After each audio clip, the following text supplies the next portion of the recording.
Good afternoon and welcome to the fifth and final of the creative dialogues that we've been having all year since March of this year.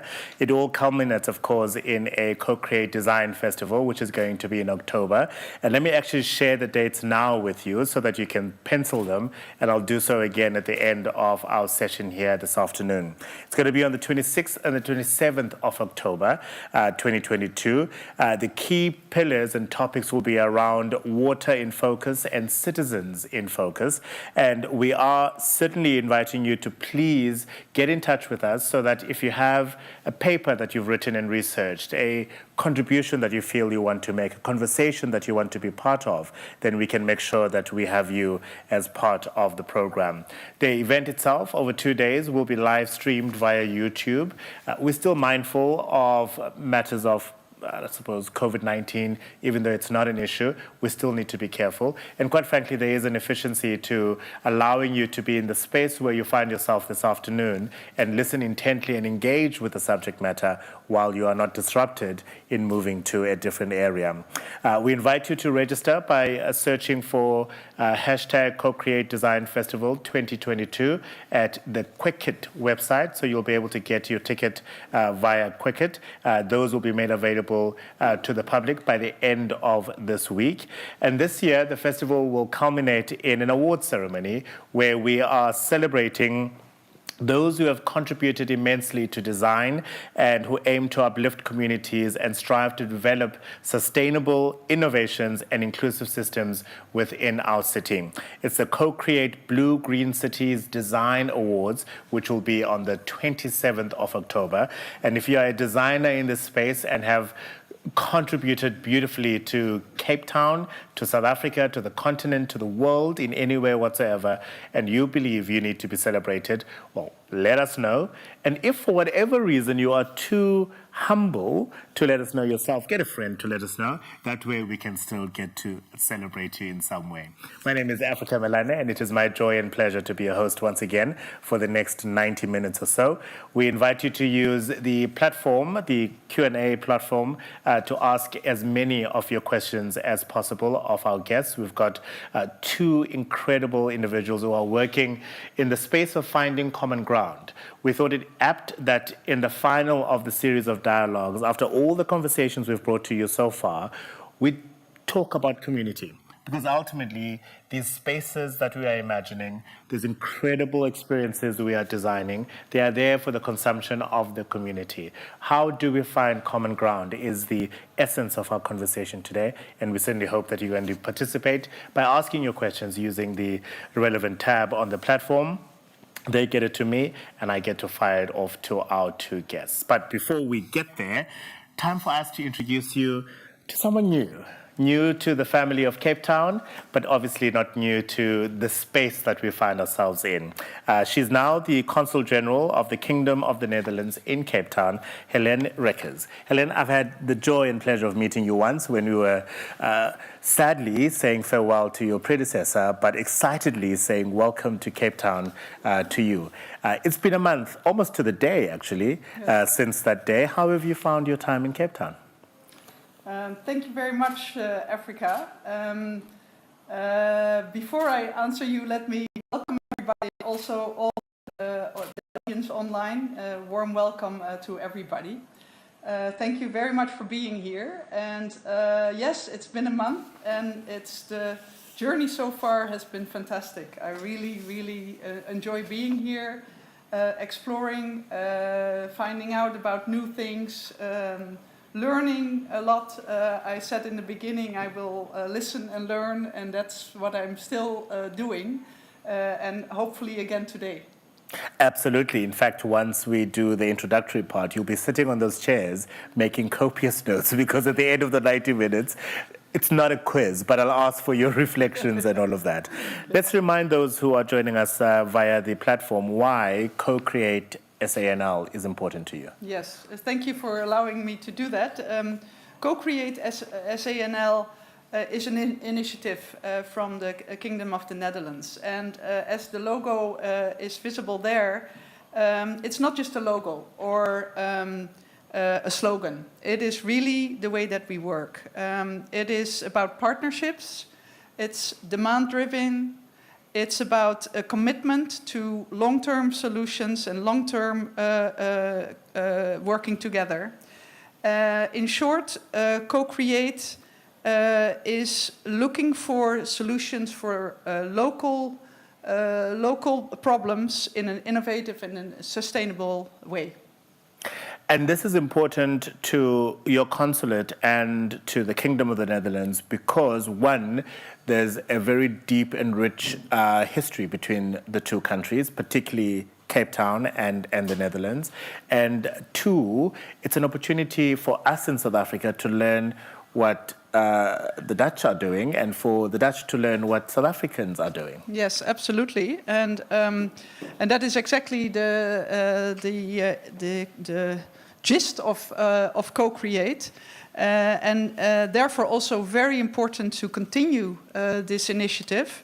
We are talking about, as you mentioned, water and cities today, but there is Co-Create possibility in so many other subjects that we can still explore together.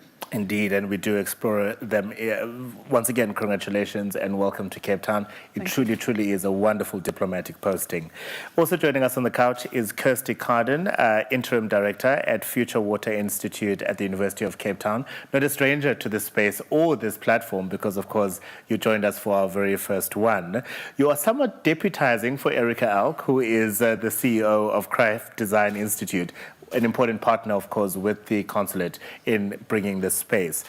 Finding common ground is an important topic because, as I said earlier, it doesn't matter what you design, what you implement and put in place. If that community has not been part of the journey, it will never optimally consumed, will it?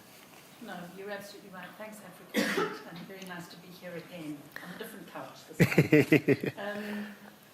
I think you almost have to go back a step though, because it's not only finding common ground, it's also actually identifying who those people and stakeholders are within that common space. So, you know, from our perspective, when we came to this and we were trying to think about how to spread the word of water-sensitive cities and blue-green design, we were trying to think of ways that we could start linking what has been done already in Cape Town and get that message out there. Of course, the Day Zero crisis here really showed us that conventional infrastructure and processes for water were no longer appropriate in this sort of climate-affected, urbanized, and increasing population world that we now live in.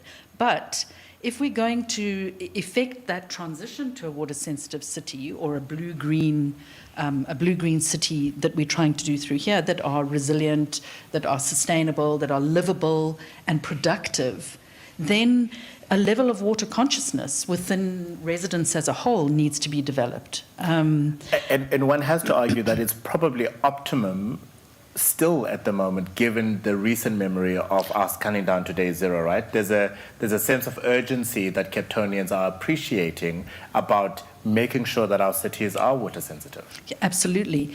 So the city has put in place a new water strategy. It has made a commitment to a water sensitive city by 2040 and is now looking for ways to effect that transition. So the shared understanding across different forms, you know, different types of stakeholders, agreement on the issue by all stakeholders, and co-creation, of course, becomes so important. What are you hoping for this afternoon? So I think I'm hoping for a discussion on the different approaches from the two panelists that we're going to hear from, that includes their perspectives on co-creation, how we can support that and take it forward into a broader uptake across the city. How do we keep the momentum going with this common ground? And where are those points, those intersection points for finding that common ground? Yeah, you know, it would be good if we could start building that momentum so that we can achieve this water-sensitive city vision. All right, Kirsty, thank you very much. Like Helen, you're going to be sitting right at the front of the class with your notebook and paper and make sure that you take notes. Thank you very much for joining us. We'll join you again in a few minutes, ladies. I'm about to introduce you to our guests who are going to be talking to the topic of common ground. How do we take advantage, really, of what is an optimum space we find ourselves in Cape Town, where there is an appreciation of the urgency of getting to a city that is designed to respond to water sensitivity and such issues, and how do we get community buy-in into any immediate future projects? Because those conversations, I have learned, have to happen a lot earlier than before. My guests for this afternoon are Gina Zifachel, who is an associate professor in the Department of Environmental and Geographical Science at the University of Cape Town, with more than 20 years of experience in the field of adaptation and vulnerability to climate change. Joining us on the couch as well is Andrew Bennett, Education Director for the Friends of the Lisbeek. He's passionate about learning and development for sustainability, with a particular interest in enabling social learning communities of practice. I'll start with you, Gina. Good afternoon, firstly, and welcome to the couch and to this conversation. Why is community engagement important, do you think? Hi, Africa, and greetings, everyone. So, yeah, I guess, as you said, I've been involved in this field for 20 years, which sounds like a very long time. But I finished my PhD in 2002 and have been very interested in climate adaptation work, and I've worked a lot in the water sector. And I'm interested in what climate adaptation means on the ground for communities. And I've realized that even though there are many good intentions from cities, from larger projects, if you don't include people who are the perceived beneficiaries early on, you have a high chance of not succeeding or benefiting the people who actually are not the ones who need it most.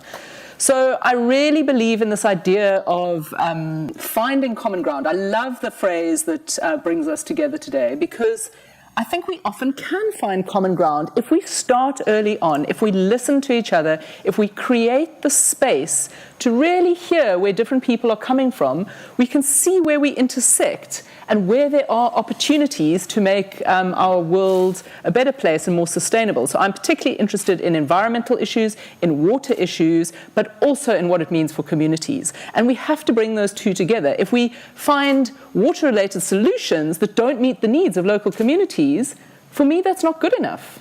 And so it's really an important thing to focus on as we move forward. There's a lot of work in South Africa at the moment on the just transition, trying to think about what it means to transition to a future that is more sustainable, that moves away from coal, that can adapt to climate hazards, but is just.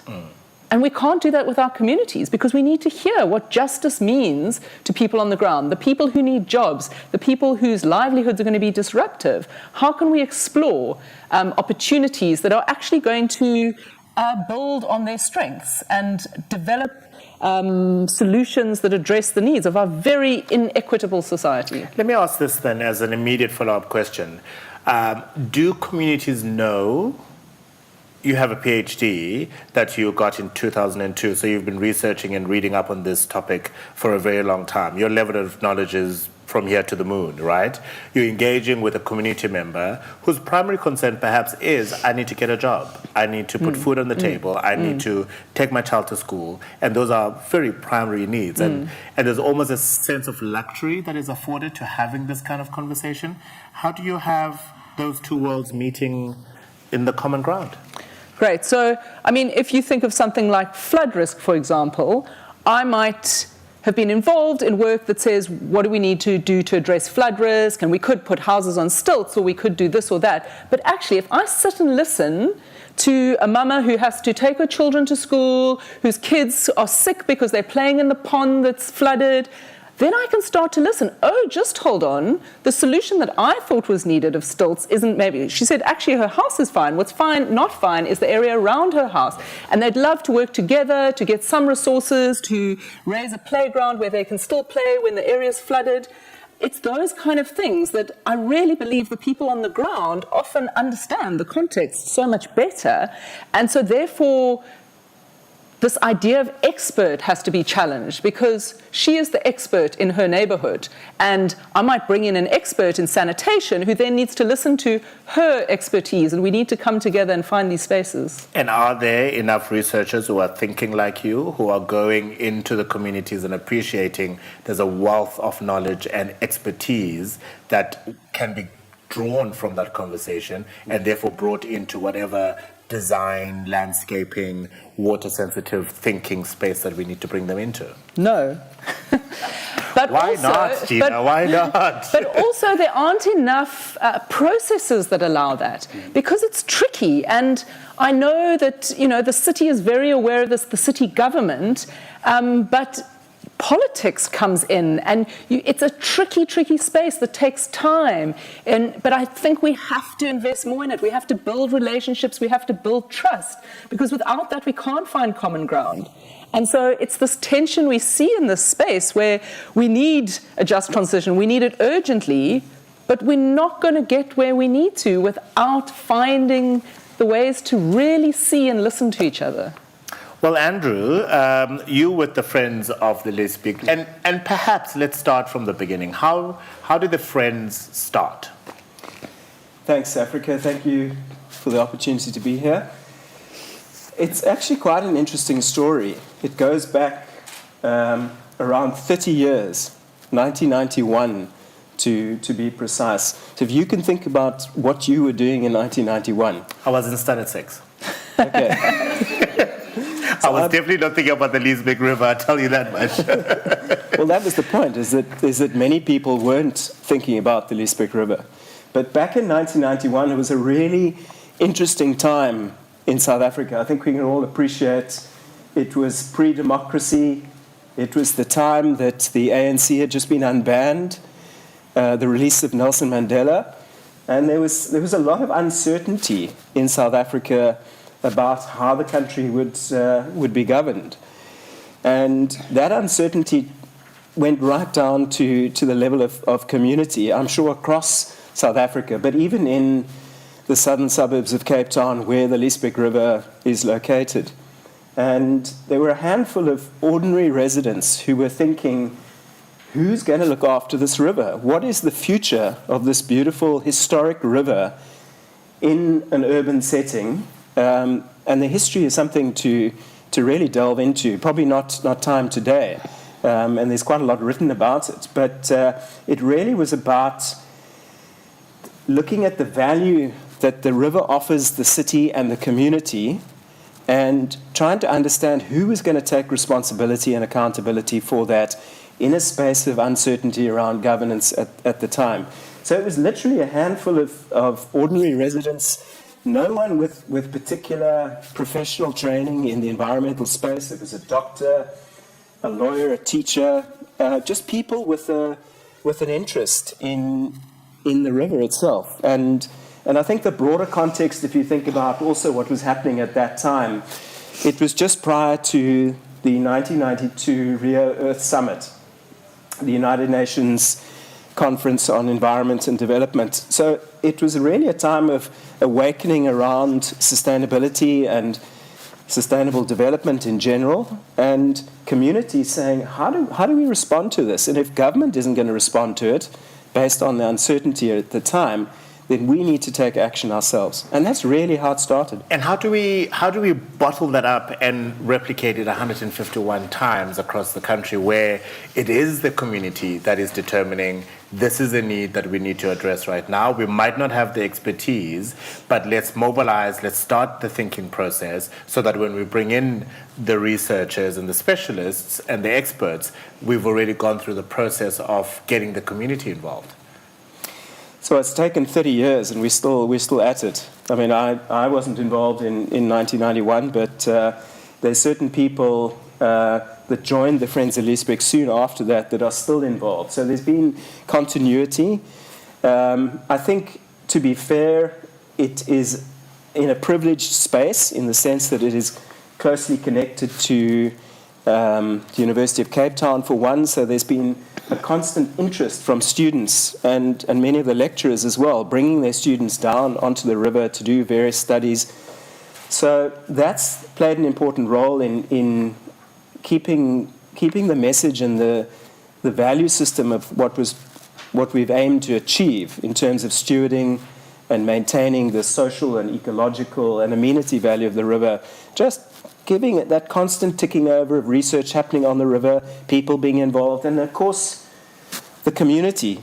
Every month there's a community cleanup, and we may only have 20, 25 people attending those sessions, but it creates awareness and the visibility of people working on the river. And we've got to a point now where we have a full-time team. We've created jobs for 7 people to work full-time on the river, doing the clearing and planting indigenous vegetation and removing the aliens, and really just taking care of that river. And just to be clear, the aliens we're referring to is vegetation and plants. Yes. Not of any. Yeah, I mean, I think it's kind. time. It's time, it's visibility, it's learning through practice. I think that one of the huge value of a community organization like the Friends of Liesbeek is that they've been doing a lot of the work that the city perhaps isn't able to get to. Just on a daily basis, ticking over, making new discoveries. The purple loosestrife was discovered by the Friends of Liesbeek in the Liesbeek River. It was the first discovery of that alien vegetation, certainly in the Western Cape. It's I'm a not plant. so sure. Yes, it's an alien species. And there was a lot of publicity worldwide around that species. But very little was known about it in South Africa. Yeah. And its ability to literally just take over a waterway is quite profound. Yeah. And yet that was discovered by ordinary people just making the connection on the river. Gina, what that then sort of segues into is that important question of when is the right time to start bringing the community into any conversation? Great. And it's a tricky one to answer because sometimes there's a group that gets together who wants to take something forward and they think that they've got the group they need. And as they go along, they realize, just hold on, there are other people who we need to bring in. And that's great. We can bring in people as we go. But I think what we need to do is try and find ways to bring in diverse stakeholders as early as possible and explore and open it up to see where different people can come together. Because one of the things I've learned around doing collaborative work, and in the academic space we talk about interdisciplinary work and transdisciplinary work, is that actually sometimes creating the questions together is really important. And if I create the questions and then bring you on, it's my question and my framing that's driving things forward. But if we can have space to actually ask together what the question is, we can then have a more integrated process. So I'd say early on, this is sometimes hard to do because actually understanding who the people are that need to be involved sometimes is hard because we haven't actually immersed ourselves in the context and understand who all the stakeholders and actors are. And of course, there are often very many differing needs. So within the same community, the interests are often diverse. In a unrelated sort of meeting I was invited to in the community of Langa, there was going to be a shopping center that was going to be built. Nothing special about it, except it was going to provide jobs. And the community felt a particular way as to who should be given those jobs. And of course, the developers and ShopRite themselves were thinking in a very different way. And that was contentious. And it was a classic example of bringing the community in too late because the building was 50% done. And those issues had not been ironed out yet. So one of the things I wanted to bring up was I feel that at times we're stuck in this old school notion of sort of public participation where somebody sends out a notice and says, come to this meeting if you have any grievances or things you'd like on the table. But often we've already decided what we want to go ahead. And so that's why I like the phrasing of co-create, because it's together we are creating. It's not okay, we've got this idea, let's hear what you have to say. So this idea of participation, I think we do need to expand our understanding of what it means. And at times, I think it's totally appropriate to have a process where, yes, we're going ahead and we'd like some comment. And the reality is we've all got busy lives, so we can't be involved in everything. But in other instances where people do have a stake, let's give people a chance to talk about it.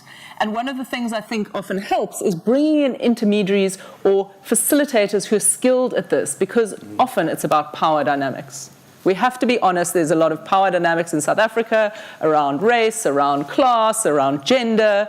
And if you have a facilitator who can manage that, we can actually get to listen to the different voices and not suppress them, as is often the case in some of these processes. Andrew, let's bring in the big development that is happening on the meeting of the two rivers that is obviously enjoying headlines at the moment. And let me be clear, if you ask us any question pertaining to the merits of the case, we will not be able to entertain them because this is a matter before the courts. However, I think there are some lessons perhaps to be drawn around the process that was followed that then resulted in the conflict that we're finding. Here's a community of people, and I imagine it's one aspect of community. I imagine there are many other communities that were brought into the process who have been organized for more than 3 decades, and yet we're not, some of them at least anyway, were feeling that they were not part of the decisions being made around the development there. On reflection, in hindsight, what lessons do we need to draw? And don't make it particularly about the project, please, because we can't speak to the details of it. But generally, if I'm thinking of a new development, a new space, if I want to bring in new waterways in, I don't know, the heartland of Khayelitsha, for example, what do I need to learn from what happened in the project in question that I can contextualize in future projects? I'm asking the question very politely. Yeah, look, I think it's interesting to look at, well, the role of the Friends of Lesbek, first of all, which in many ways we see ourselves as the voice of the community. There's over 30 years, we built up trust. People trust us as an organization to represent them. So there are many of members of the Friends of Lesbek and other residents in the community around the Lesbek River who are absolutely against that development. But that's not necessarily a position that we can take, even though we may feel similarly that building on a floodplain is just a no-go.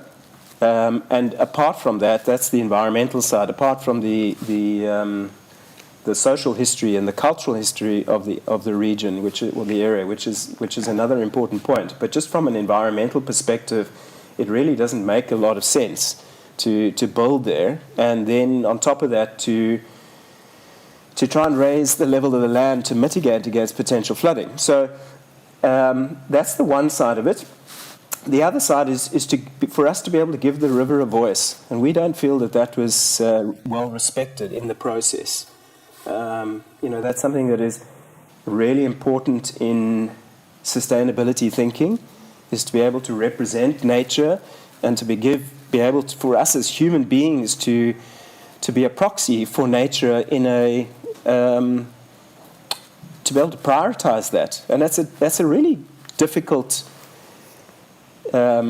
concept to get your head around, to be able to represent nature in a development space where the goals and ambitions are really about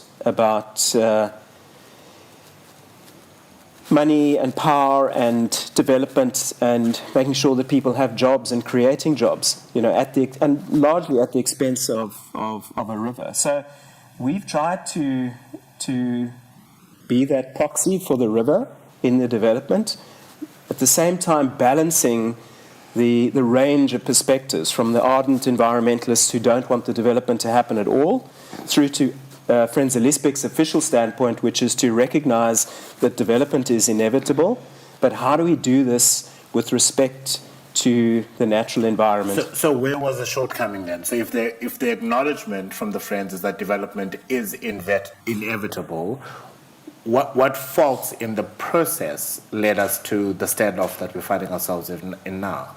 Well, I think it's as Gina's already said, that the decisions were kind of made before the community was engaged. The current public participation process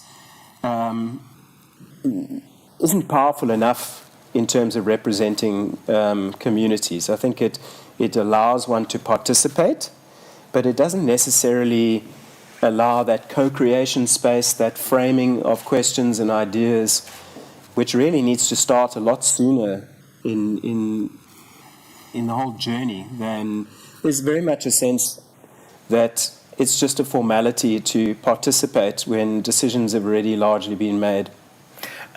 Gina, do we need then slightly more directed legislation that says public participation will include elements of co-creation where the landscapers, the designers, the developers will need to formulate those questions with community members that need to be answered before any... I suppose I'm being slightly extra purposefully because ultimately legislation gives us the boundaries within which we have to operate, right? Surely it's up to the players who are operating in that space who then determine the nuances and the fine-tune. So I think that's very tricky because, you know, as somebody who lives in a neighborhood, I want my roads to be built. I want, you know, so there's certain things where I don't want to be consulted. I'd like it to go ahead as fast as possible. And we all know the consultation process can be quite drawn out. So legislation becomes a tricky one to manage. So when do you want that legislation to come in? What I'd like to see rather is an intention to explore projects and certain activities where it is clear that participation would be valuable and to start that early on and also to find resources for it. And I think that is challenging. So I work quite closely with EMG, the Environmental Monitoring Group, which is an NGO. They work with lots of local activists. And through a project, we developed a whole lot of community-related data around water services and access and the challenges at the local level. And so as part of that, we engaged with the City of Cape Town to have some dialogue. So this is really great progress, and it's really important that residents are able to share their perspectives. But just to allow that to happen, through my project, I was able to fund transport of these people who can't afford to get to a discussion without some remuneration for transport. So it's having those kind of resources to enable this co-production often also needs to be thought through. And I know the city currently battles with those kind of resources because that's not how things work necessarily. So how do we fund these kind of things? I think internationally a lot of funders are getting more supportive of this type of work. They recognize the value of co-production. I know in the climate change space where I'm involved, it is increasingly seen as something that funders want to see. And so we're working with local governments and local NGOs in various cities across Southern Africa to try and do this kind of work. But it's hard often, and we've got to shift what we think of as a successful outcome. It's not necessarily how many X were built or how many Y attended the meeting, but it's often the quality of engagement, the trust built, which isn't something that's easy for funders to say, well, more trust was built. And actually that should be something that's really important. Let me ask this then as a slightly romantic question. We know that the integrated development plan is something that cities, province and national government, quite frankly, are legally and constitutionally required to develop, right? Those plans tend to take a long-term view, be them 5 years, be it 20 years, whatever the case may be. Should the conversations not happen then? So instead of having that consultation around what are the sensitivities around waters in our city, instead of those happening around particular development projects, should they not be happening generically citywide so that they inform the city when they have a proposal from a developer to say, let's develop a suite of offices in that plan? They can go, wait a minute, we actually had EMG doing some work, consulting with the community, and these are the questions that were answered, and therefore, if you meet these, I don't know, criteria, you can go ahead. If not, go and redraw again. So I do think the IDP, the Integrated Development Plan, is a very important place for us to engage. And I know what was interesting for me is when I worked in Piketberg, which is a much smaller town, there we brought in youth, we brought in different perspectives to attend the IDP feedback sessions, and it was almost easier to manage. Sometimes I think in big cities, it's almost harder to sometimes get engagement because people don't really know what's going on, or it's harder to communicate that. But I do think that that is a very important time to get different perspectives. And it also depends on your local councillor and how active they are in sharing information about that. And it's been great for me to be in a neighbourhood where I've seen our councillor invite us to those meetings, which I think is important. Andrew, is there a sweet spot? Is there a magic formula recipe that needs to be met for us to be satisfied with the community engagement, that they are part of the process, and obviously development that ultimately needs to happen in the city? That's an incredibly difficult question. I think that, what also helps, and I'll use the example from the Friends of Liesbeek, is that we have some, there's a lot of intellectual knowledge within the organization. They're key people who understand the dynamics at play, that have the professional insight as well as being connected to the community on the ground. And that certainly helps with the engagement. I think that, the concept of a champion or a social artist, as Gina was mentioning earlier, the facilitators who have the ability to hold that space, manage the power dynamics, that is so critical. And at the end of the day, and this is so difficult because there's so many agendas at play, and many of the time, often we're not even aware of the agendas and the way we frame things. Language is such a huge barrier. Just the way something is articulated can raise the ire of a whole group of people, without somebody even really realizing it. So it's a really skilled process that's needed to engage the various role players, and then to take it forward, and also then to know when to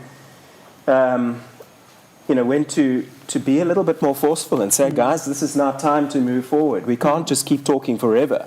Yeah, I think that's key. Is that there has to be a point where you move forward and there's some sort of agreement. Which I think speaks to the first of the questions we have from Nicola. By the way, once again, please use the platform that you are following this conversation on to pose and post your questions. We'll try and get through them as much as possible. Nicola saying, as water-sensitive solutions may take decades to roll out and maintain, how does a community organization keep momentum and consistency when you don't have the luxury of a UCT, for example, as a neighbor? I'll give that to you, Gina. I think it's a hard one because even the NGO and the social movement I've worked with, I've seen them struggle, and it's not easy. So I also feel that we need to invest in these local organizations. I see how they struggle for funding, and they're doing such good, such important work, but the people I work with have mouths to feed, and so they can't always be involved there. They've got to go and do the other things. So I think increasingly universities are working with these kind of organizations, and I felt, fortunate enough that I had quite flexible funding where I could pass on funding to these organizations, but I think it's hard for them to get support. But sometimes the type of support they need is help writing a proposal so that they can get funding. So if myself as an academic can support something like that so that that organization can get funding, that's great. And there are other kinds of ways we can support organizations and community activity to ensure that it goes ahead, because I think it's a difficult space. It really is. Nikki also asking, because co-creation with affected communities often takes additional resources, who should fit the bill? I'll give that to you. Andrew. Well, the Friends of Liesbeek has been primarily funded by local corporates in the area for at least the last 20 years of its 30-year existence. We really struggled for the first 10 years on a shoestring budget. There was no money. But again, it is in a privileged space. We've got South African breweries, AB InBev, right on the river, who use the water to make beer. And they were one of the first sponsors of the organization, recognizing the importance of just keeping the river clean. But it's been private funding that has kept the organization going. And to be honest... Is that right? Is that how it should be, do you think? Well, no, I'm not saying it should be that, but the reality is that is what it is. And I can tell you as well, in a privileged community like the Liesbeek, it's been largely one corporate funder that's kept the organization going for the last 10 years. And, Gina's also right in that we don't really have a strong marketing team. The Friends of Liesbeek, the executive committee are all volunteers. We're all doing different things. To be honest, none of us are particularly good at marketing. So, we would have to employ somebody or have someone with that experience come and do it voluntarily. So it's incredibly difficult to raise the money. We've literally taken the stance of the more visible we are on the river, and the more we can publicize the good work we're doing, in the hope that people will notice that and say, that's great, I think I will support that. And that is happening. But it takes time. The relationships, you make a connection. It doesn't automatically translate into action or funding straight away. In some cases, it's years later that actually materializes. And in that meantime space, that's when an organization can fall apart. Gina, I do hope that we have seen an evolution in the involvement of communities when it comes to planning, to building, and to developing our cities. I'd like to think where we are now compared to where we were 10 years ago, certainly 30 years ago, that the evolution has been going in the right direction. Is that true? Yeah, and I think, there's some good examples. So, for example, in Cape Town, we've got an NGO called Cork, that works on community resilience, that's linked to Shack Dwellers International. And I know the city has worked with NGOs like that to think about planning and trying to think about in informal settlements, how to lay out the settlements, reblocking and things like that. And so we're seeing more of this type of work, and we're also seeing more ways of working with these organizations. I think, city government has realized that. Big corporates realize they need to engage people in their area. I think what's so important is, can the powerful actors, like these big companies, actually start to have a more holistic perspective where they understand that if they give different voices a chance to speak, their interest. And so if they'd had a narrow view of the problem, they think, these are my clients, and so I only need to talk to them, they actually are missing out on having a more impactful role in society. So, Africa, just for the record, we haven't had a chance to engage with Amazon or Jeff Bezos yet. That's a bit of a joke, but the reality is that if Amazon was serious about sustainability, they would have. Yeah. They would have said, who's in the area? Let's talk to them. I wonder, though. I know that the company you've mentioned is the key tenant in the building, but they're not developing. Was I not supposed to mention them? I'm just doing my job so that if they come after us, they can come after you. And well, this is my quick marketing pitch, because if Amazon help us with a bit of funding, we'll be very happy. And I'm sure they would be open to that. Look, I've never engaged with a company. I don't know what their corporate culture is, but there's a part of me that almost wishes that they would have been brought into the conversation a lot earlier. When we talk about community, we often talk about the community of people who live there. But a moment ago, we've realized how important how the corporate community is in this conversation. And I think it's a missed opportunity because work needed to be done in that space. And as you acknowledge yourself, development was due.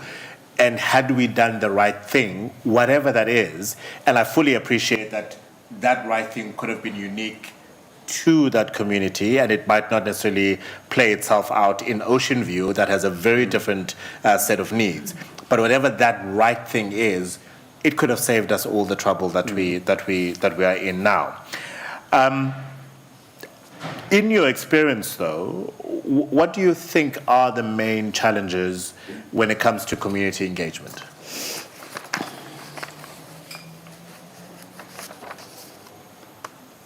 I think it's managing the different dynamics. Human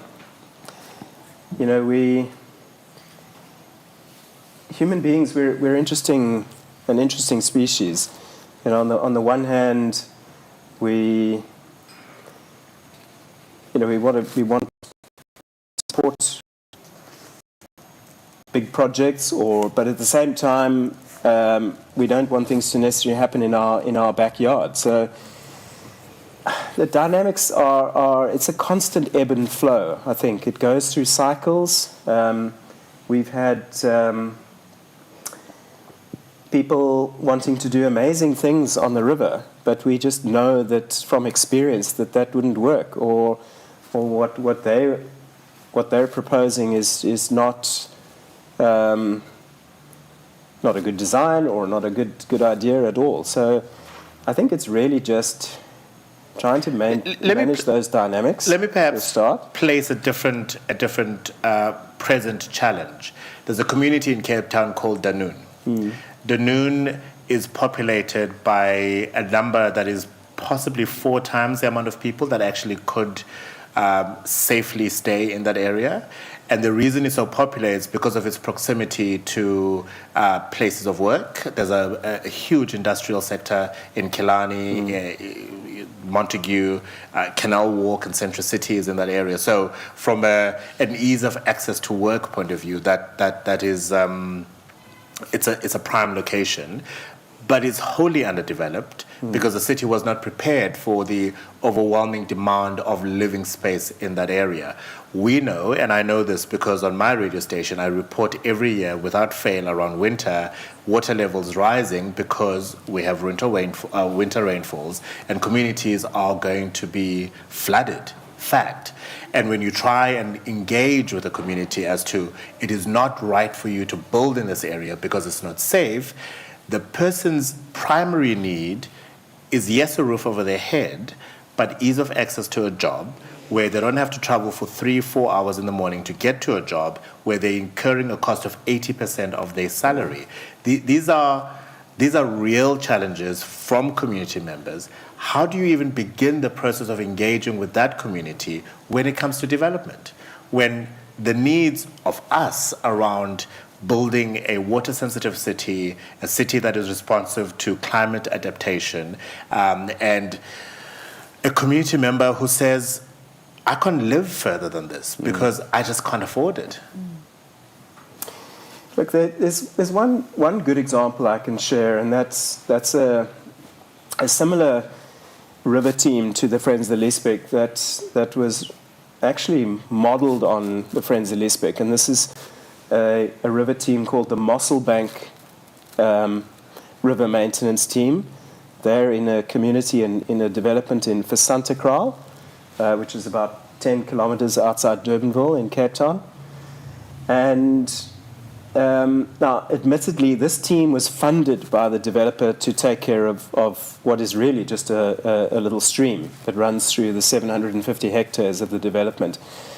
But they have learnt how to look after a river, basing themselves on the concept of the Friends of Liesbeek and the Liesbeek maintenance team.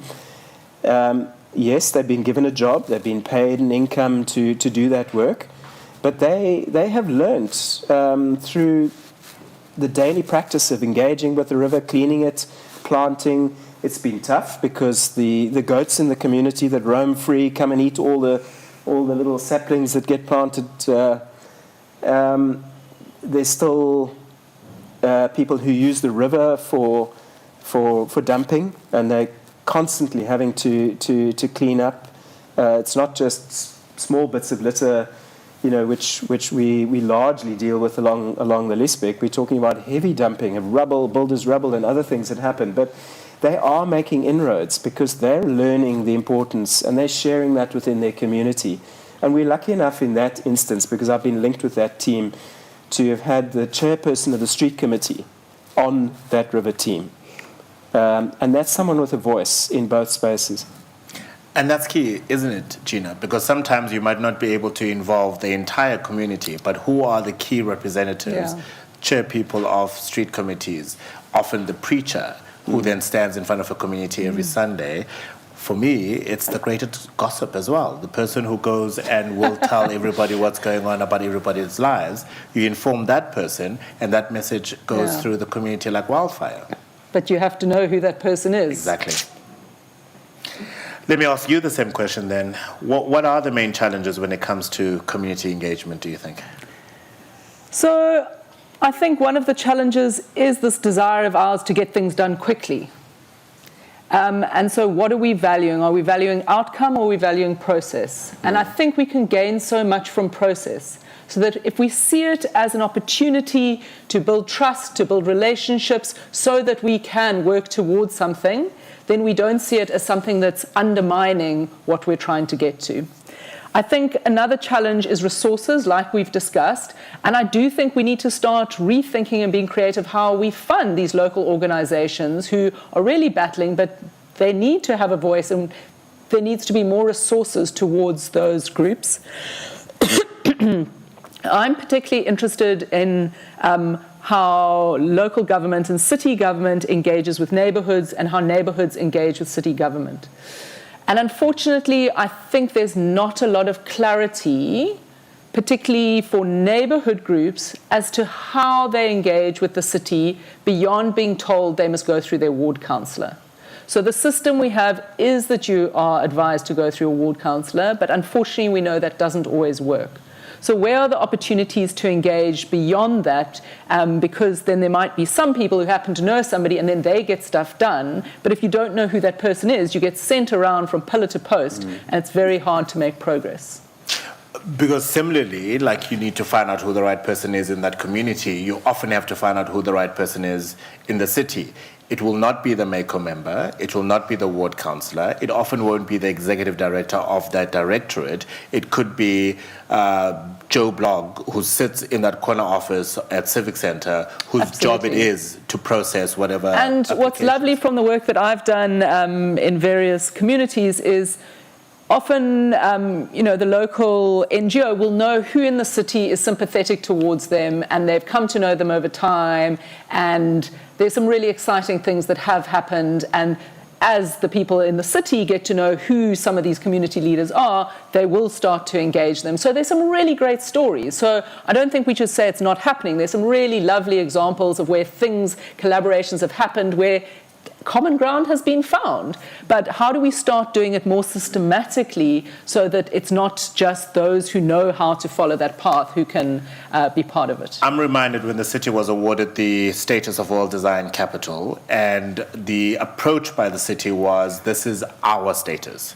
So it doesn't matter where you are in the city, you have an opportunity to think creatively and come up with a design-led solution to a challenge that is unique to yours. And I think wards were given certain budgets in order to address that. And it was fantastic because it doesn't matter which ward you were going to. One, they were aware that there is a pot of money that is available for design-led solutions. And two, they were motivated to try and come up with solutions. And we know one of the wonderful projects that of that. Is there not a similar opportunity here where, as we said earlier, so soon after counting down to day zero, having a population that is primed to sensitivity around water shortage and water issues in the city, and a lot of it driven by climate adaptation, is there not an opportunity that the city is missing in getting everybody activated in a similar way that they managed to get the entire or the significant population of the city activated around World Design Capital? I would say yes, but it would be great to hear a response from the city, because I think they are constrained by their budgets and the ways they work. So that World Design Capital allowed them to do something different that we saw was very positive. And so, yes, can we put this question back to how can this become part of what we're doing. I think creativity, art, getting these kind of ideas, competitions, etc., are so powerful in harnessing some of these ideas and solutions that really are the kinds of things we need to celebrate. And then I'm left wondering, is this not an urgent enough of an issue in the city for us as the electorate to agitate for it? We demand it, because ultimately they're serving us, right?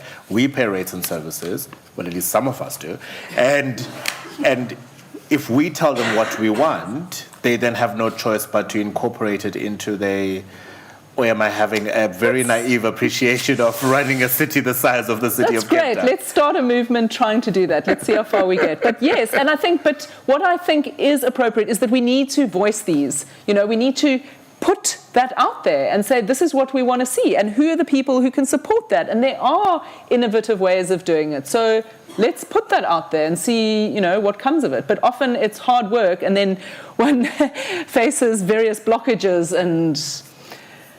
but I like it. You like it. All right, a reminder that if you have any questions for our panel, you can use tabs available on your platform to please pose the question so that I can get your question in there. And we have an audience in this wonderful facility. If there's any question you'd like to ask, also please just indicate by putting up your hand. Let's look at the other end, I suppose. What, in your opinion, Andrew, is the general attitude from citizens, right, towards development that takes into account sustainability issues and particularly blue-green initiatives or climate action challenges? Look, there's probably not enough awareness and understanding. It's fascinating in terms of the work that we do at the Friends of Liesbeek. We've had various campaigns to engage with the businesses along the river, you know, primarily to try and source funding, but also to raise awareness and perform the role of advocates for the river. But and the common response is, oh yeah, we've seen you guys on the river, but we didn't really know what you were doing. We actually thought you were working for the city. Now, we are working for the city, and in many respects, although we still would prefer to have a formal agreement in place with the city, which we don't have yet, but there's been an understanding for years that the Friends of Liesbeek has an unofficial mandate to do the work on the river. But I think for communities along the river, you know, remember that the way that the Liesbeek has been developed since the 1950s has been everything that backs the businesses onto the river. The river was essentially a glorified sewer, you know, just to transport wastewater and whatever else, just get it out of the suburbs as quickly as possible. And we've tried to open up that space by just clearing the banks, creating spaces and pathways. The city's obviously been involved in that, and really that's where it started back in the late 80s and early 90s. There was a greening of the city report, which was produced back then, which already identified the need to create walkways and pathways along the Liesbeek to bring citizens there. So, you know, that's our sort of mandate, is to try and draw people back to the river. And once you get them there, they start to engage through signposting and education boards and various other means to get them to recognize what's actually happening, and the importance of the work that the Friends of Liesbeek does, and the overall importance of why one needs to restore and rehabilitate an urban river. So, on the odd occasion, I've gone for a run along the river, and I certainly appreciate the work that you are doing, because if it wasn't what it is today, I would not be attracted to go and run along the river at all. So, and I know that a lot of community members along the stretch of the river really make use of that pathway as opposed to sticking to the main road, which is a danger to life for many different reasons altogether. But Africa, I must just say, it's not only the Friends of Liesbeek. There are a host of other community-based organizations that are operating. We have the Upper Liesbeek River Garden, which is attached to the the group that runs that is attached to the Friends of Liesbeek, but it is essentially its own little organization that funds itself. And there are various other groups that do tremendous work as well. But there's almost an umbrella body or umbrella function that Friends of Liesbeek performs, mainly because it's been in that space for as long as it has and managed to develop the relationships to keep itself going. To you, Gina, what is the general attitude you find from citizens toward development that takes into account sustainability and those kind of things? And then I'll come to your question on the floor. I do think the day zero drought experience has made Cape Townians more sensitive to water-related issues. And so that's been really helpful, I think, in many ways. And being aware of where our water comes from, the water cycle, trying to ensure that water goes into the ground, the kind of idea of sustainable urban drainage might be a technical term, but I think for the everyday person, seeing that water go into a garden instead of into the kind of sewers is something that's important. So I think that there's been a shift through that and appreciating that you want to look after water and find ways to look after your rivers and canals, and then when you see that, you also enjoy them more. So I think that it's shifting. Does it extend to Khayelitsha, to Hanover Park, to Dunoon that we spoke about earlier? So, I mean, I'm really sad that Sianda's not here from the Khayelitsha Canoe Club, who is going to join us, because there's a lovely wetland area there, and I know that the people that I've worked with in Makaza really appreciated the improvement of that area and having that space where they can have some space to walk and have outdoor areas. So I think, and the people I work with in EMG and the Water Caucus, obviously they're the activists, but they feel very strongly about water and looking after it. Yes, they're trying to deal with the everyday struggles of sanitation and houses that are built badly, so their water leaks and all those kind of things, but they appreciate it when there is more of an enjoyable environment. So I think that is really important, and where people can, there's amazing investments in small little gardens and things like that to make the area look better. People saving rainwater, etc., to water their plants. So, I mean, it's, you know, a hard life living in some of those areas, but I think people really do appreciate it.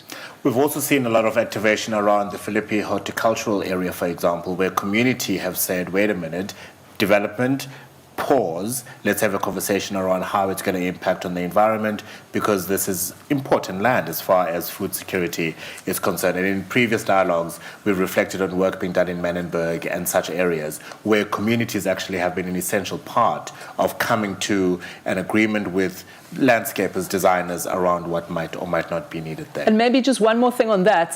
Colleagues of mine who work in eThekwini in Durban were part of a very interesting project where those communities who had rehabilitated the riverbanks and invested in the river had much less impact from the flood. So there was a direct example of why you want to invest in your natural environment to protect yourself from some of these extreme climate events. For sure. We have a question from the audience. I'm not sure if one of the cameras can turn around so that somebody can see them or not. They'll hear your voice. Great. Thanks, Africa. And thank you, both Gina and Andrew, for a really engaging discussion. My question is more directed to Gina. Andrew, you can also add if you have some ideas. But when you, in your opening remarks, Gina, you mentioned the importance of the justice in the just transition and how we really need to involve the community at the very beginning. And I work for the Consulate General, CMSLN, for the Kingdom of the Netherlands, and we are quite heavily involved in this just energy transition. But one thing I think we are struggling with, and I wanted to ask you, is, you know, what is your sense of youth engagement or youth interest in these topics of water-related matters, climate change, and do you have any tools or ideas to get more engagement from them? Because some of our projects are really struggling to get a big level of youth engagement. So do you have ideas on how we could be more attractive to youth, how we can bring them to the table? Because we really want to, but I think maybe the ways we try to reach out to them is not the most effective. Have you tried TikTok? Yeah, I'm trying to convince everybody. That is my next idea, yes. I don't understand it. I really don't. I don't know how you can take a very complicated, complex subject and condense it into less than 90 seconds and present it in a video, but that's where they are playing. That's the space that they are in. And TikTok, when somebody makes sense of it, can explain it to me, it really, really is consumed in that way. But that was just...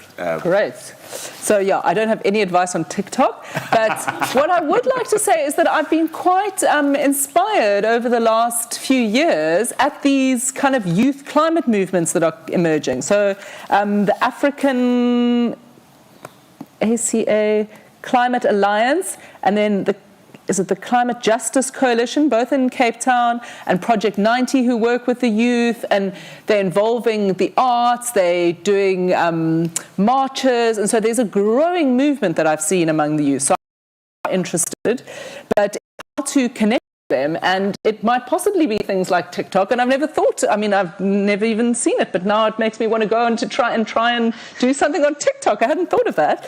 But another thing I was thinking is I've just recently worked with some colleagues and produced a comic on climate change. Specifically, my story, the one in South Africa, is linked to the water caucus and the work happening there. And there's stories from five other places in the world on sort of low-income communities and how they're battling around everyday issues with climate change. And so it's also that kind of material that then becomes available that's engaging rather than this kind of lecture about what you should do, and so I think we need to find these spaces, and I think it's opening up. We're seeing movies, books, etc., bringing in these topics, and we need to carry on doing that because absolutely the youth are important, and we also need to value them. And so I'm hosting an workshop in 2 weeks' time, and I've invited a number of these youth organizations to have representatives there because I want to hear their voice. I want to hear their perspective because we need to be listening to it. So, yeah, I think it's an exciting time, but we do need to make an effort to include the youth and others who might not be heard. The reality is it is important to them. So that we should never question. They appreciate that this is a planet that will be left to them eventually. They appreciate the challenge of climate change, I find, from at least the people I'm engaging with. And where they can, they make their voices heard. It might be on social media while they're sitting on a couch, unfortunately. So you'll need to draw them from that space and perhaps come up with incentives. I don't know. If you engage with this video and you answer 2 or 3 questions, there's data that you can win. I'm just making up a very silly example, but give them a reason to engage because they're consuming it. But how do you then draw them to a point of engagement, I think, is the critical question. Can I just add to that? So something we've done at the Friends of Liesbeek this year, starting last year, and it actually started out with looking for extra funding. And we engaged with our main sponsor, and they said, look, we're wanting to reduce the annual funding. Let's explore other avenues where we can help you. And one of the avenues that came into discussion was the skills development program. And for corporates to direct some of their skills spend towards non-profit organizations. So we teamed up with a training organization that is situated right on the Liesbeek. We'd worked with them in the past, and we set up a learnership over 8 months for 6 youth between the ages of 20 and 26 from disadvantaged backgrounds. They weren't working, they weren't studying, and to work with the Liesbeek maintenance team. 8 months. For them, it was mostly an opportunity for a job, to get some training along the way. But the growth in these individuals after just 8 months has been incredible. They have learnt things about a river that 12 years and more of schooling would never be able to really teach them. They've got practical skills, and on top of this, we've been able to then absorb 3 of the 6 into the maintenance team for another year, again through the Youth Employment Service, the YES program, the national government sponsored program. So we've got another corporate on board that's been able to give a further opportunity for these for these 3 youth. And we're going to repeat the process with a new intake of interns next year. But they're doing a national certificate in environmental practices. It's only at NQF level 2, but it's a fantastic start. And the important thing is that they're getting real exposure to working on a river. And we're hoping that we can almost become a feeder program for employees to the city and other areas as well. So, Great. you know, we're using what's available to us, the various mechanisms. We may not necessarily agree with all aspects of it, but it's one avenue that is working at the moment that we can make use of. Thank you for that question. I'm still not walking away with an answer that says, Africa, if you take that and you put it in a box and you have that bow on top of it, it's going to give you the perfect solution. I appreciate that as a country and as a community we have moved from a decade ago, 3 decades ago. I appreciate there's a general higher level of awareness around issues of climate change, water sensitivity, particularly because of our recent history. But I'm not yet at a point where I'm going to walk out of this conversation and say, that's it. If we do that right every time, we're going to get it right. Does such an answer exist? Oh, Gina, you're the researcher. But it's hard work, this stuff. It's Hard work is the answer. Constantly being willing to learn and interrogating oneself about that learning process. You know, what is my identity? How does it fit in? Why am I doing things? And then, if we can create spaces, and it is so dynamic because one day it works and the next day it doesn't. But to get some sort of continuity and consistency around that space in our busy lives with the dynamics that exist, it's a process. I think Gina mentioned it right at the beginning. It's giving attention to the process rather than the outcome. If we focus on process and worry less about outcome, I think that's where the real inspiration, the creative juices start to flow there. And in all fairness, that's been the one common thing every single dialogue this year, and it will be the what we're looking for at the Co-Create Design Festival in October. It is, what is the process? Share with us a process that has worked, share with us a process that has not worked. What do we need to learn from that, and how do we make sure that when we design the next process, it is going to be optimum? We all acknowledge that something that works in Liesbeek might be a different process to what's going to work in Danune, different process to what's going to work in Khayelitsha and the Canoe Club, for example. But are there any commonalities in those 3 processes that we can draw on and say, okay, cool, these are the basic requirements, and then you just add the nuance then that is required for each of the contexts that you find yourself in. That makes sense, eh? There are many principles that can be followed that are important principles. So I think we've discussed many of them today. And then, doing the hard work of putting that into practice, finding the time, finding the champion who can drive it, allowing people to put their flavor in so that it becomes something that people want to be part of. So I find some of these things are draining and you get a bad dynamic and then people don't want to be involved and it's like pulling teeth to get people there. But if you can get the dynamic right, people want to be part of it. If it's something they believe in, if it's something where they can connect, if it's something that's going to make things better, they will want to be part of it, and we'll then find these solutions together. And what I will argue for is time. I know a lot of our challenges are urgent and we need to come up with solutions shortly, but somebody told me once of a Japanese philosophy, which is to plan a bit more, and then execute once.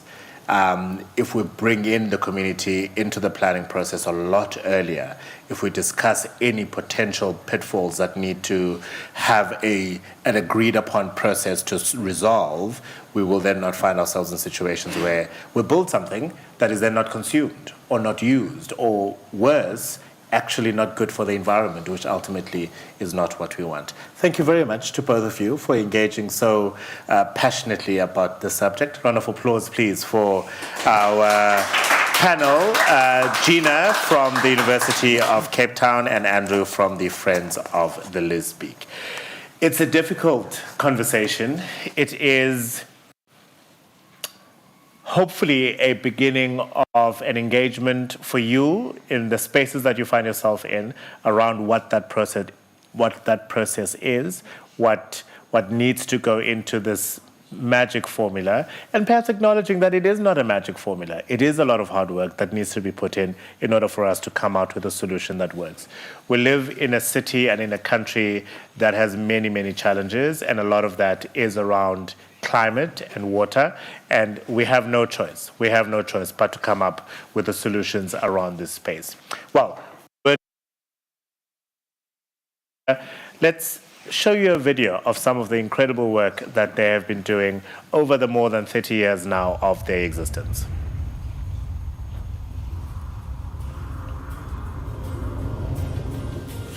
The Lisbeek River used to be a natural river flowing through Cape Town. The catchment of the river is in Newlands and Kirstenbosch. We're in Rosebank here and it flows through here and then joins into the Black River and eventually into the Atlantic Ocean. Really, really interesting. As urban development has increased and people have started to build their houses close to the river, flooding events became more severe and had more severe impacts.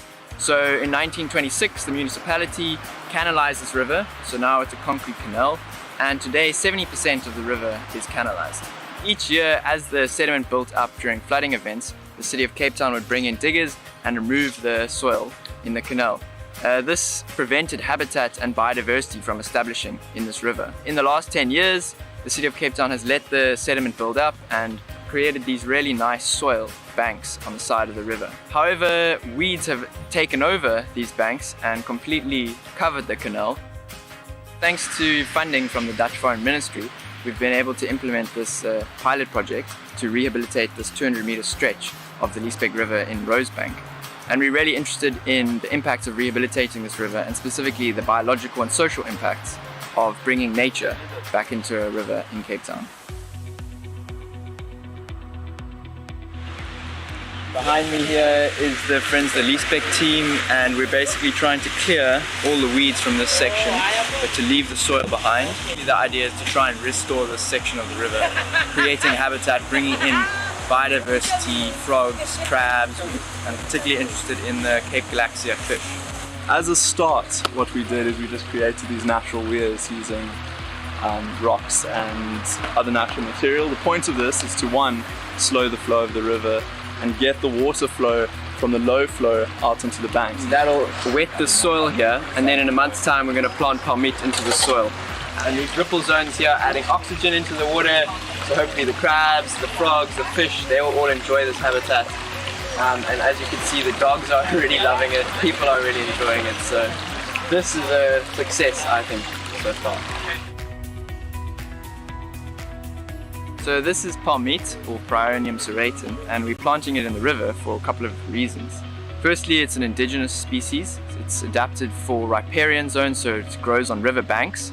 And it has this really aggressive root system, which grows out, it's adventitious. So it anchors the soil, prevents soil erosion, but it also anchors the plant.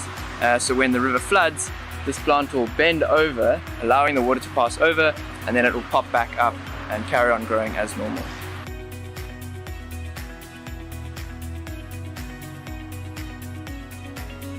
We were able to grow these palmites without addition of any other chemicals. So we're trying to understand how we can make use of nature processes and sort of adopt these as more of environmentally friendly methods. We created floating platforms where the palmites were growing and they were floating on top of a water that's rich in nutrients. And then we're transferring them to this place and try to make the Lisbeek have a life, an ecosystem, and revive it basically.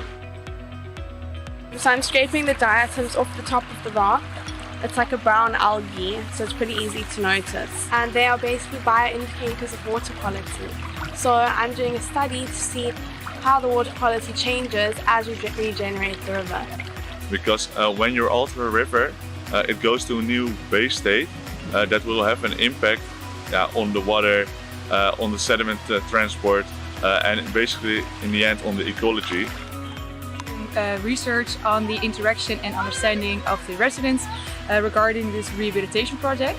I've been mostly doing interviews to gain that information. Actually, we're really happy about the project. They had some questions regarding the attention, how it would look like within a year. The benefits is to better understand how the community reacts and is involved with this project. And it can act as an example if we want to scale it up and to do it at other communities. We face a lot of threats on the Liesbeek. There are developments that are pushing to encroach on the river. And it's fantastic to see residents and community members coming out and doing their bit to make a difference. And I think almost regardless of what comes of this project and whether or not the planting works, it's already a success in terms of bringing people down and showing that community action can lead to change. Hopefully, maybe in the next 10 years, we would see a change where we get a lot of city involvement or authorities actually looking to protect our rivers and maybe encouraging lots more communities to participate and changing rivers that are polluted and making them habitable and living. If we look down at the bottom of the river, we can see what it used to look like with all the weeds choking the river. And then we look at what we've done now, it's such a big difference. We're all connected to the waterways or to the rivers in some way. And if we can succeed here, we can start to take the same concept into other canals across the city. So it's a very important project to actually kickstart the City of Cape Town's livable urban waterways. Get this right and we can start to actually roll it out further. So the health of the city is seen in its waterways. And so when you start to look at our waterways that actually has got good quality water, doesn't get spoiled by pollution and invites nature back into it, then you can begin to say that we've actually started to get a healthy ecosystem. We build in the health of it. And that health is really important as we build a city that is increasingly having to deal with climate change. It needs to be able to make sure that water becomes part of the resilient characteristics of the city. So the health of the city then is going to be seen in its waterways, and let's start to improve it in that sense.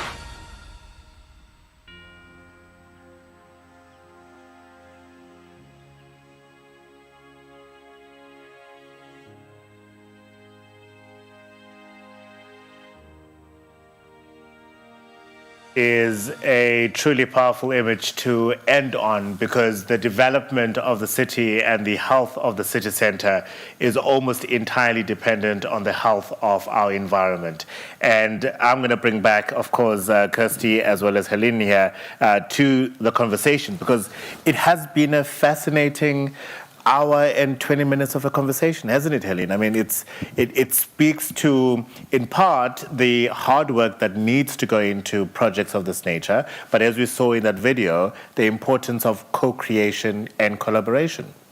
Yes, it has been an incredible, interesting hour and a half, and thank you so much for the two speakers to take us along. And certainly, so many of the things that were mentioned are also true in my country, in the Netherlands. But seeing this video, I want to see this. I want to go there and experience it myself.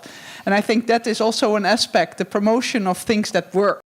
That even though they may not be to one applicable to another situation, just to the excitement of to show the world that these solutions do lead to something. Is a powerful because as message. Dr. Kevin Winter in the video said, if we succeed here, we then have a blueprint that we can use in impacting and intervening in many other areas as well, including, quite frankly, the Netherlands. Yes. Oh yes, I agree. And one of the whole conversation made me think a little bit about what are some of the things that are true in my country that have helped this difficulty about the power dynamics and the timing of when to bring in the local communities and so on.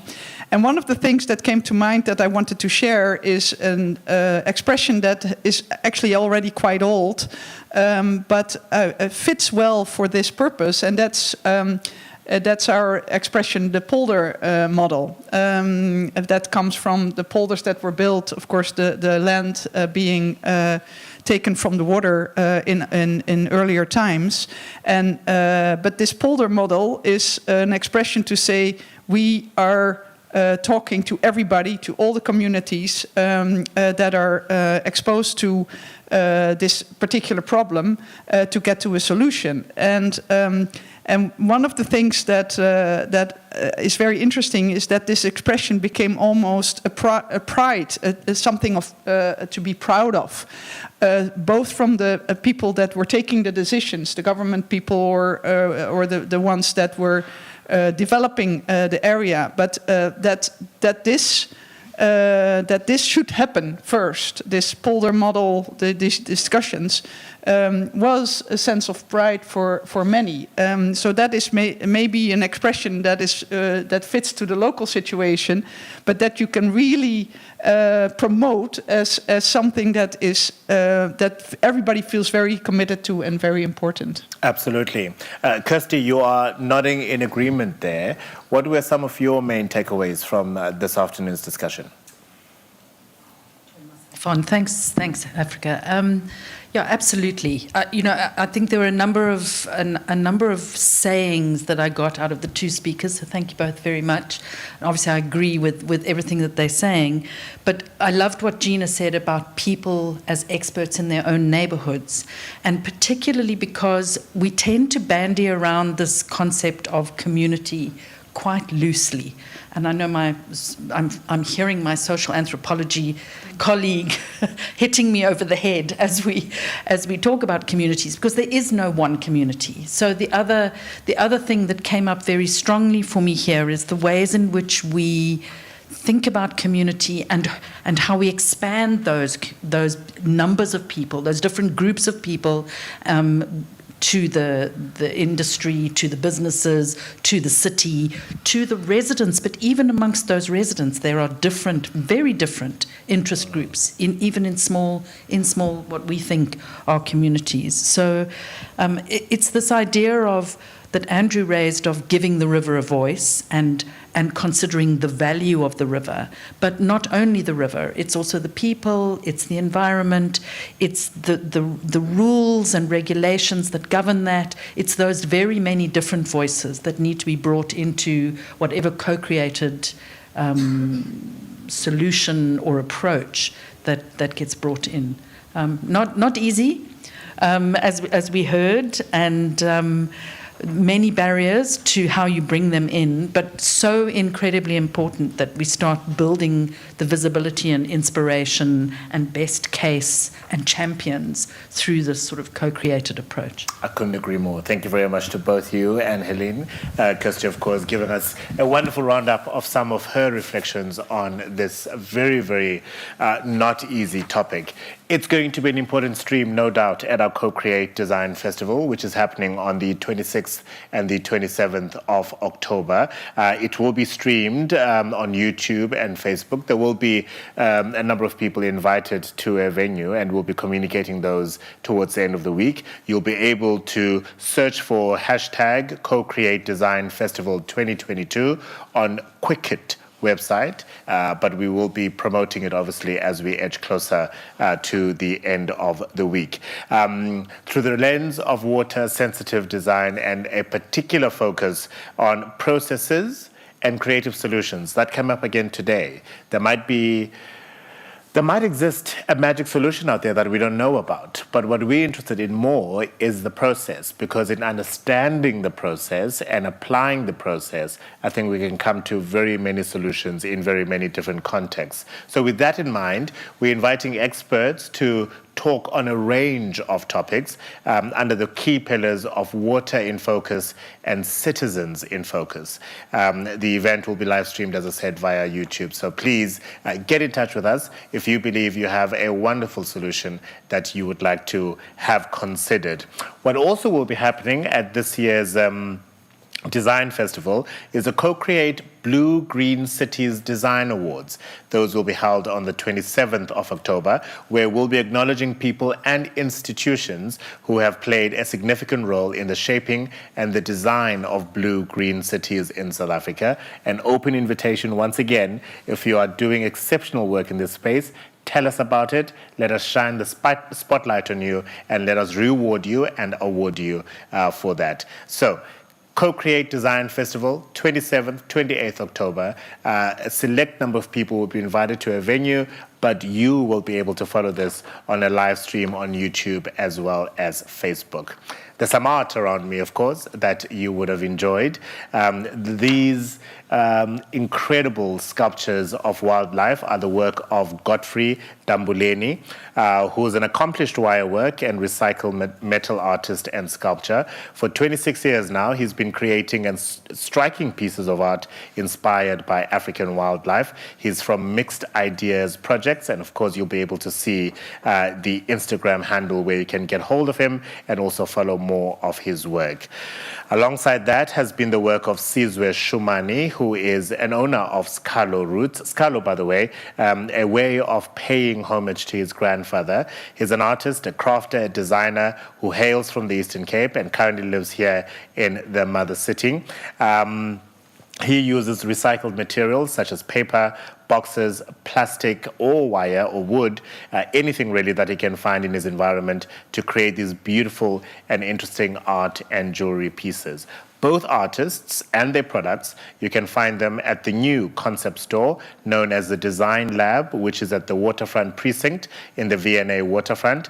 The Design Lab is a collaboration between the Craft and Design Institute and the V&A Waterfront, and it gives emerging designers opportunities within the retail space.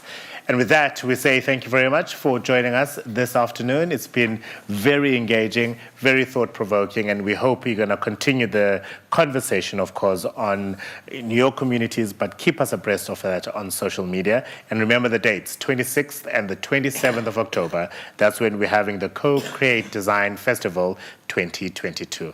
Enjoy the rest of your Wednesday.